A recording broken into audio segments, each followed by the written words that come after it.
Picture a British street at 4 o'clock. The school bell has rung, satchels are flung down by the back door, and within minutes the pavements belong to the children. No phones, no tablets, no streaming anything. Just bikes, scraped knees, and the sound of a ball battering a garage door. The 1970s were the last decade of a childhood lived almost entirely outdoors before screens quietly took it all away. Here are 15 things every British kid did after school back then, and why we'll never quite get them back. Let's begin our countdown with number 15. Number 15. The dash to the sweet shop was the first ritual of freedom. The moment the school gates opened, and a fist of coppers meant the world was suddenly yours. Every neighborhood had one, a cramped little shop with a bell over the door and a counter guarded by a shopkeeper who watched small hands like a hawk. Below the till sat the penny tray, a glorious spread of black jacks and fruit salads at 4 for a penny, sherbet fountains, flying saucers that dissolved on the tongue, and gobstoppers big enough to silence a child for an entire afternoon. A 10-pence piece, clutched sweaty from a pocket, could buy a paper bag stuffed so full it barely folded shut. Children agonized over every choice, pointing through the glass while the queue grew impatient behind them. The whole transaction was an education in economy, weighing a shrimp against a cola bottle, deciding whether to blow the lot or save 2 pence for tomorrow. That little shop was the beating heart of the street, and when supermarkets and multipacks arrived, the penny tray and the patient shopkeeper behind it slowly vanished from British corners forever. Number 14. Marbles turned every gutter, drain, and patch of bare earth into a battleground fought with glass. A boy's trouser pockets bulged and rattled with them. Ordinary cloudies and cat's eyes traded like small change, and somewhere among them the prized possession, a big glass king he would rather have died than lost. The games were simple and merciless. You flicked, you aimed, you knocked your opponent's marble out of the ring, and whatever you struck, you kept. Playgrounds echoed with the sharp clink of glass on glass, and the groans of a child watching his best shooter roll away into a stranger's fist. Fortunes were won and lost between lessons, entire collections built up over weeks, and gambled away in an afternoon. Children learned about risk, nerve, and heartbreak long before anyone taught them the words. The marbles themselves were beautiful things, held up to the light like tiny frozen galaxies, and a good one carried genuine playground status. Today those glass spheres sit in jars on grandparents' shelves, unplayed and forgotten, while the games that once decided the pecking order of a whole school have quietly slipped out of memory, another casualty of a childhood that moved indoors. Number 13. Conkers arrived every autumn like clockwork, the moment the horse chestnut trees dropped their spiny green cases onto pavements across Britain. Children gathered them by the coat pocketful, cracking open the prickly shells to reveal the glossy brown treasure inside, smooth and cool and perfect. Then came the preparation. A dark art passed between boys in whispers. Some soaked their conkers in vinegar, others baked them hard in a low oven or hid last year's champions in the airing cupboard to season into stone. A hole was bored through the middle, a knotted shoelace threaded through, and the battle was on. One player dangled his conker still while the other took aim, and the crack of a clean strike was pure satisfaction. Knuckles were skinned, strings tangled, and a conker that survived 100 fights earned a legendary title, a sixer, a tenner, a champion whispered about across the whole playground. The sting of a missed swing catching your own hand was a badge of honor. Health and safety worries and goggles came later, and the horse chestnut trees still drop their harvest each September, but the ritual of stringing, seasoning, and battling has faded from British schoolyards. Another autumn tradition lost to the glow of the indoor screen. Number 12. Building an Airfix model kit spread across the kitchen table like a small, absorbing engineering project. And for a certain kind of child, it was heaven. The box promised a Spitfire, a Lancaster, or a menacing Messerschmitt, and inside sat grey plastic sprues holding 100 tiny parts waiting to be freed with a penknife. The whole thing was governed by the sharp, unmistakable smell of polystyrene cement, a tube of Humbrol glue that stuck fingers together as readily as fuselage halves. Progress was slow and fiddly. Tiny tins of enamel paint dabbed onto cockpits and undercarriages. Transfers slid off in a saucer of warm water and nudged into place with a wet fingertip. A single kit could occupy an entire wet week, and the reward was a squadron of aircraft hung from the bedroom ceiling on lengths of cotton, forever locked in a dogfight above the bed. Fathers hovered, offering advice, sometimes taking over entirely. The patience it demanded was a quiet discipline, hours of careful concentration with nothing flashing or beeping to interrupt. As computer games arrived to offer instant thrills, the fiddly grey sprues and glue-stained fingers of the model kit slowly retreated to a niche hobby, its patient magic all but forgotten. Number 11.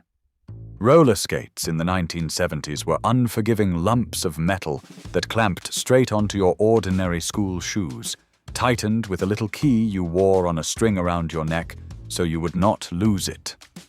There were no smooth boots or padded ankles, just adjustable steel plates and hard wheels that roared like thunder over paving slabs and rattled your teeth loose on rougher ground.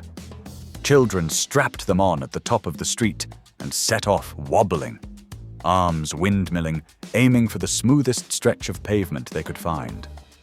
A gentle slope was both a dream and a terror, gathering speed with no reliable way to stop except a lamp post, a hedge, or the ground itself. Skinned knees and grazed palms were simply the price of admission, wiped on a sleeve and ignored. The sound of a gang of skaters coming down the road carried for streets, a metallic rumble that meant someone was having the time of their life.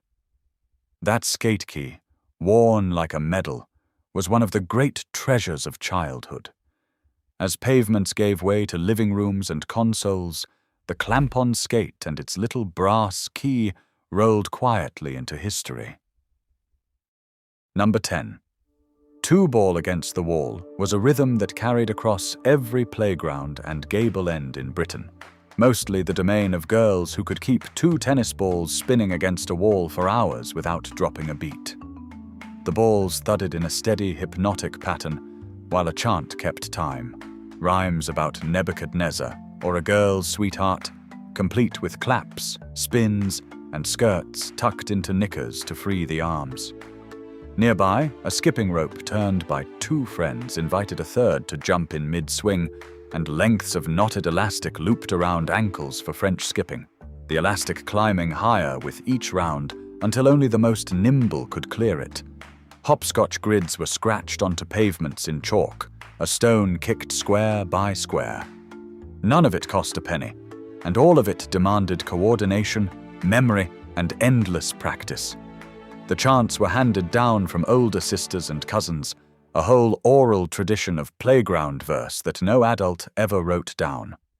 That knowledge passed girl to girl for generations, and when the screens arrived to fill the quiet afternoons, the rhymes went quiet too, half remembered now only by those who once sang them against a wall. Number 9. Collecting and swapping. Stickers and cards ran the informal economy of every schoolyard, a trading floor more ruthless than the city. Sticker albums for football and the 1978 World Cup were prized possessions. Their pages a checklist of glory and frustration, and the ritual of tearing open a fresh packet held the sweet agony of hope. The playground rang with the ancient chant of the collector, got, need, as children flicked through duplicates hunting for the one face missing from their collection.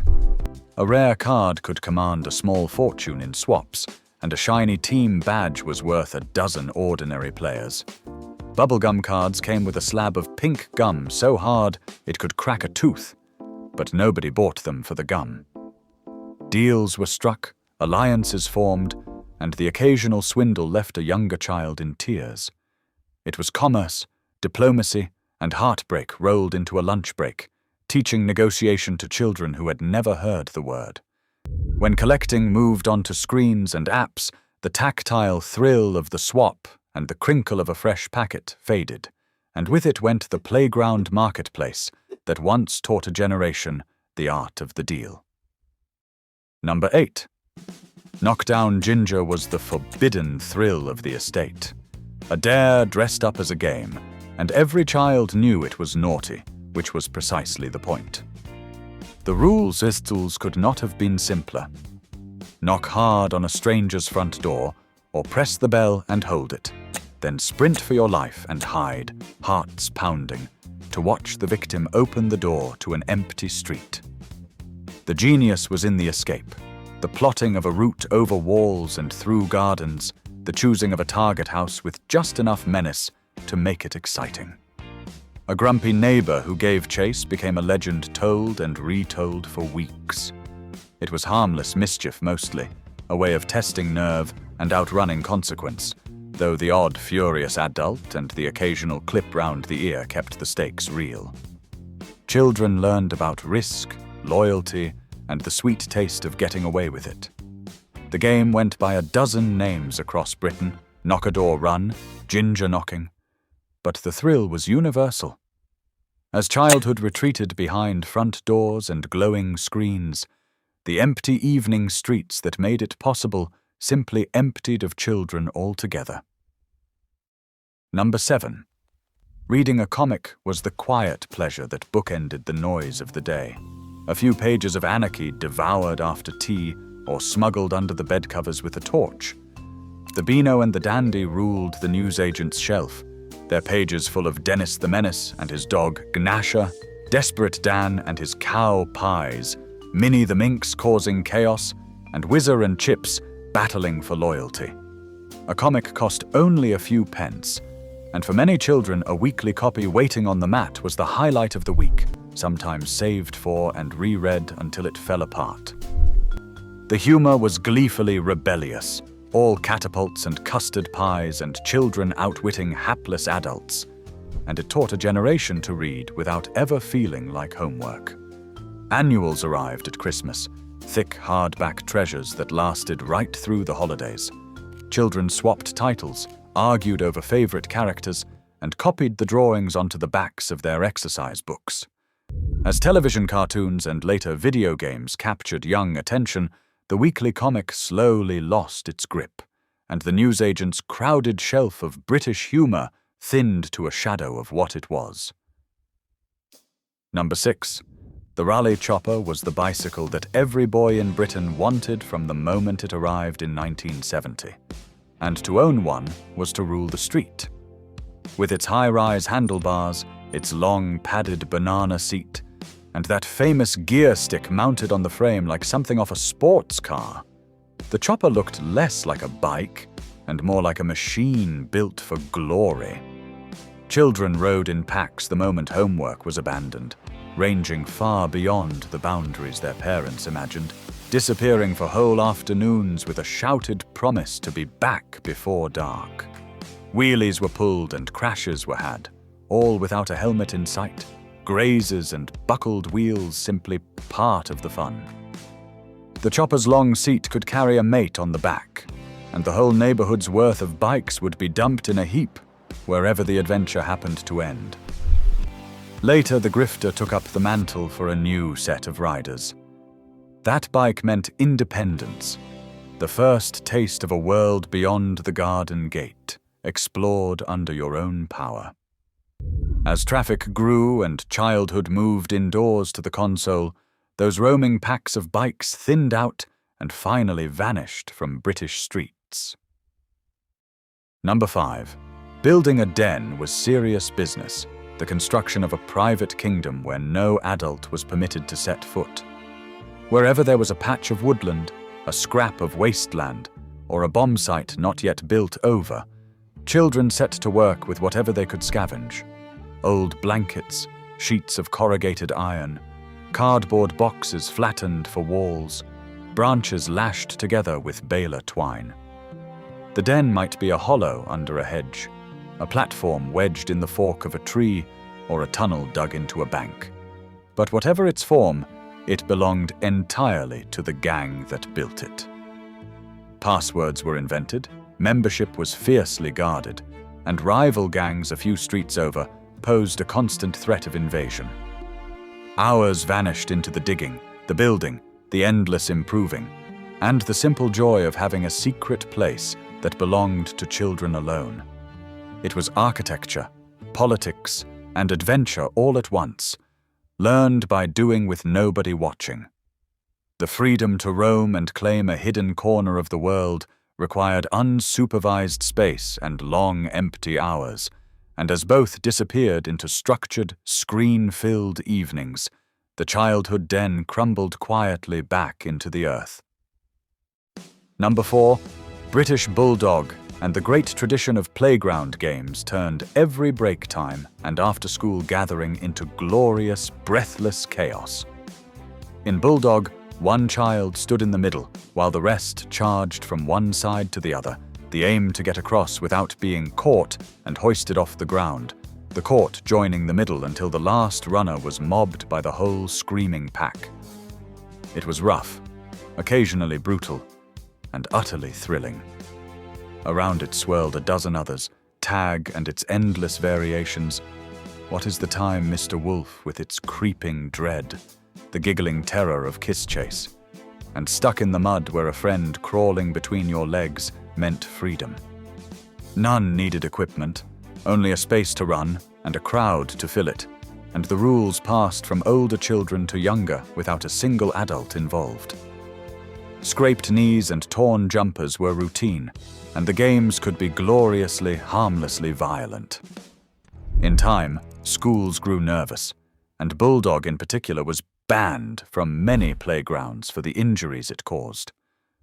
As supervised, cautious play took over and screens filled the empty hours, those wild, self-organized games that once ruled every British playground quietly disappeared. Number 3.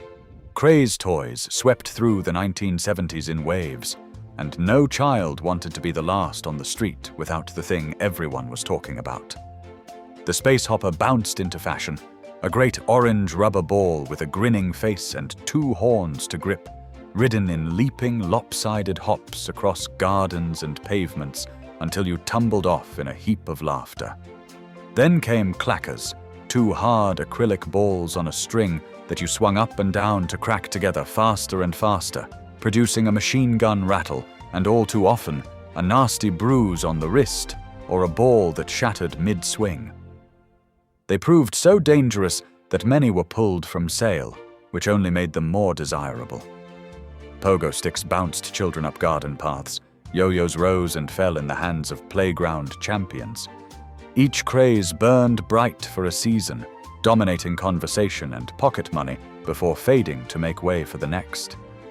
The thrill lay in the shared moment, a whole generation obsessed with the same simple, physical object at the same time.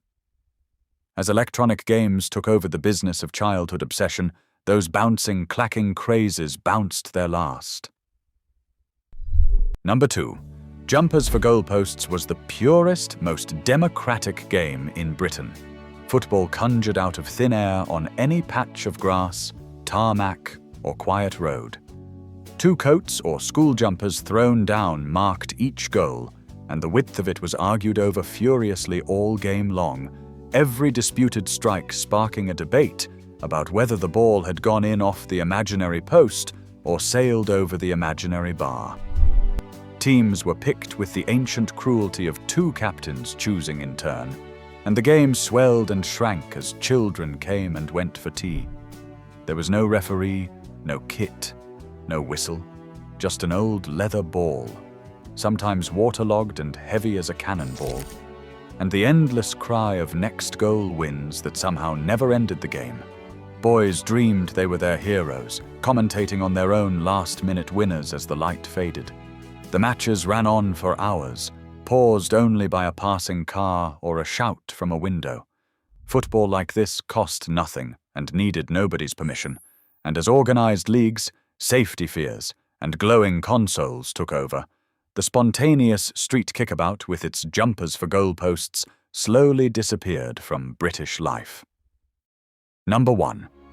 Playing out until the streetlights came on was the beating heart of a childhood in the 1970s, and nothing since has ever quite replaced it. The rule was gloriously simple. You went out after school, told your mum only the vaguest idea of where, and you did not come home until you were called or until the streetlights flickered on against the darkening sky. Whole afternoons and evenings unfolded with no adult in sight. A shifting gang of children roaming gardens, streets, parks, and wasteland, inventing games, falling out, making up, and answering to nobody. Freedom was total and trust was assumed, mothers confident their children would turn up eventually, hungry and filthy and glowing with the day. The call to come in echoed down terraces at dusk, a name shouted from a doorstep carrying across the whole street, met with the universal groan of just 5 more minutes. That unsupervised freedom, the roaming, the boredom, the small adventures and negotiations taught children how to be people.